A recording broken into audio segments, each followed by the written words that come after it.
From a falling baby caught once, and then again a year later by the same man, to twin boys that grew up not knowing each other but married a woman with the same name, we take a look at 15 of the most bizarre coincidences ever.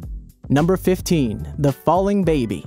In Detroit sometime in the 1930s, a young mother must have been eternally grateful to a man named Joseph Figlock. As Figlock was walking down the street, the mother's baby fell from a high window onto Figlock. The baby's fall was broken, and both the man and baby were unharmed. A stroke of luck on its own, but a year later, the very same baby fell from the very same window onto poor, unsuspecting Joseph Figlock, as he was again passing beneath. And again, they both survived the event. Number 14. 3 suicide attempts.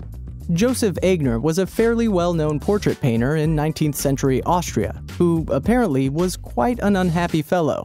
He attempted suicide several times. His first attempt was at the young age of 18, when he tried to hang himself, but was interrupted by the mysterious appearance of a Capuchin monk.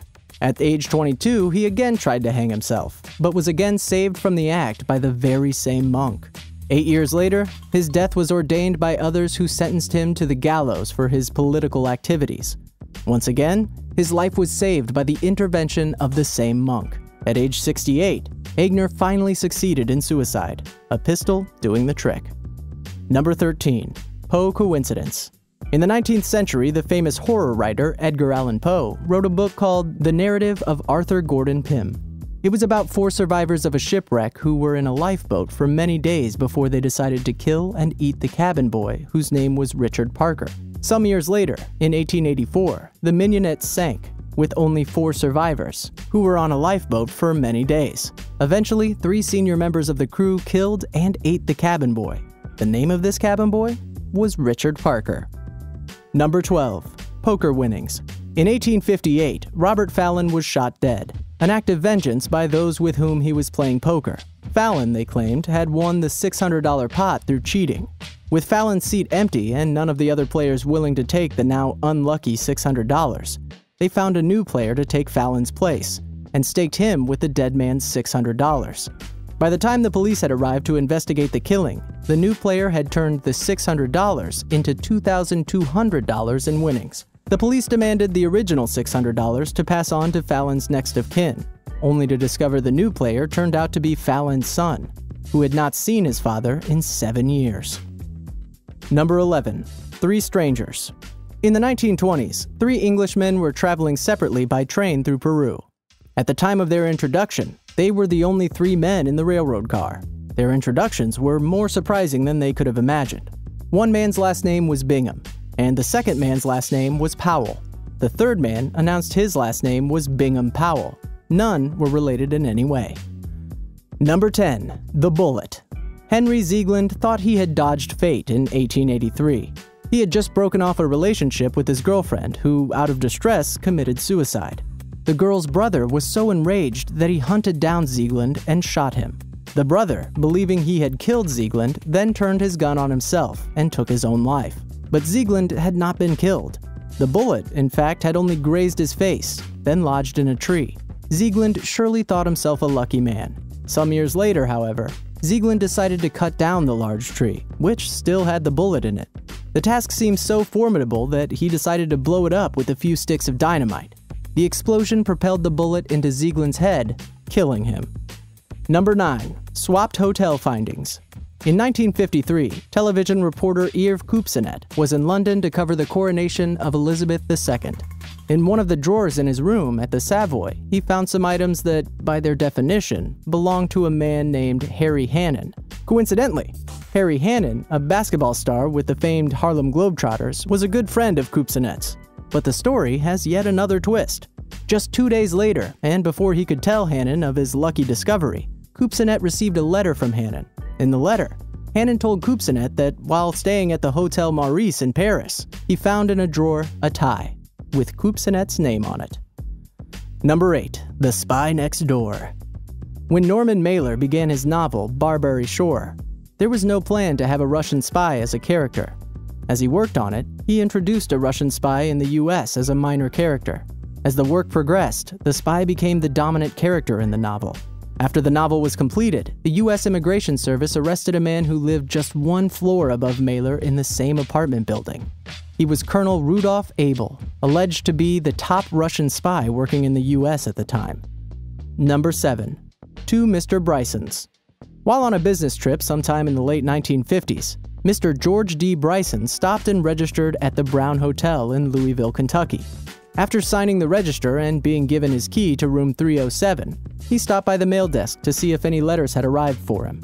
Indeed, there was a letter, the mail girl told him, and handed him an envelope addressed to Mr. George D. Bryson, room 307. This wouldn't be so odd, except the letter was not for him, but for room 307's just previous occupant, another man named George D. Bryson. Number 6. Twin boys, twin lives. The stories of identical twins' nearly identical lives are often astonishing, but perhaps none more so than those of identical twins born in Ohio. The twin boys were separated at birth, being adopted by different families. Unknown to each other, both families named the boys James, and here the coincidences just begin.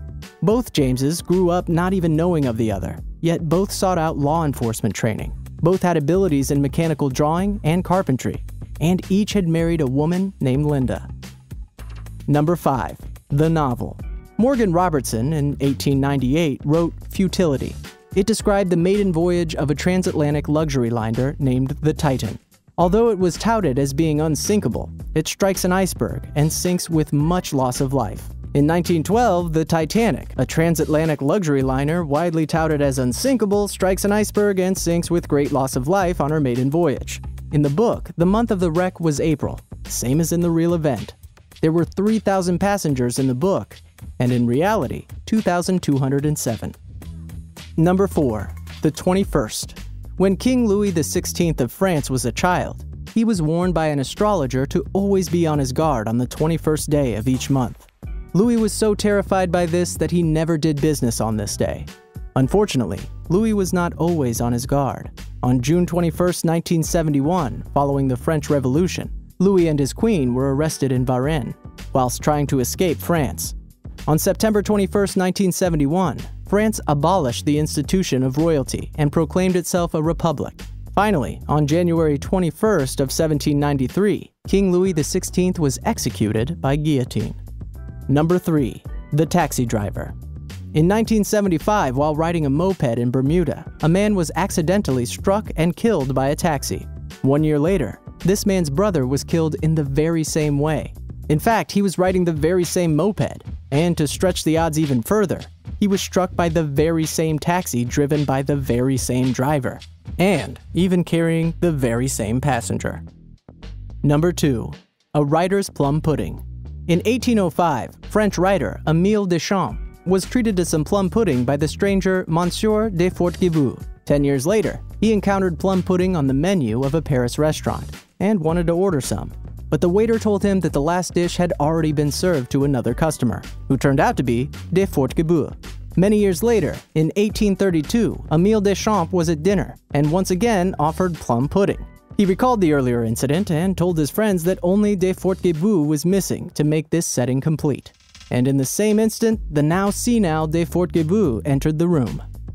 Number 1. The Writer. While American novelist Anne Parrish was browsing bookstores in Paris in the 1920s, she came upon a book that was one of her childhood favorites, Jack Frost and Other Stories. She picked up the old book and showed it to her husband, telling him of the book she fondly remembered as a child. Her husband took the book, opened it, and on the flyleaf found the inscription, Anne Parrish, 209 North Weber Street, Colorado Springs. It was Anne's very own book. Experienced a bizarre coincidence yourself? Share it with us in the comments down below.